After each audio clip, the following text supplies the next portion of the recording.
position. Yeah, I agree in part around the voter education. We also, and the onerous responsibility on the IEBC, given that the IEBC was not fully constituted until mid last year. It's been about a year.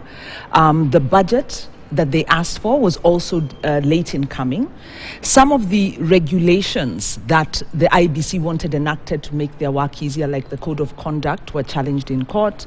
The political campaign finance, the campaign financing regulations were not passed by Parliament.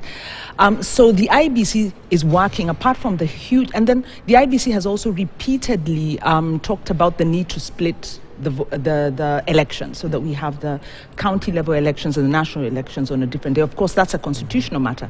So aside from the administrative burden, there's also practical things that did not happen when they were supposed to happen. So they're working under a lot of pressure. That and then, of course, the voter education hasn't happened. But when it comes to trust, it's more than just the IEBC. It is the electoral process. It's the deficits around the electoral process. And some of those deficits are around the IEBC themselves.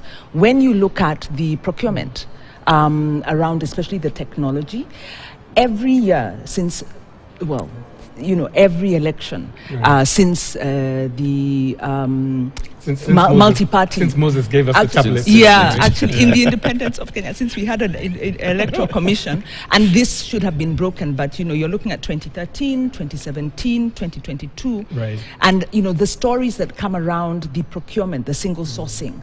IEBC also has, you know, the Auditor General report qualifying their financial management. So there are deficits. There's a lot of political interference, and we can see the IEBC trying to keep off the political terrain. They pulled out of the multi-stakeholder forum, which means they are then not coordinating very well with the judiciary and with other arms. So they are trying to be independent. They have themselves a deficit of accountability.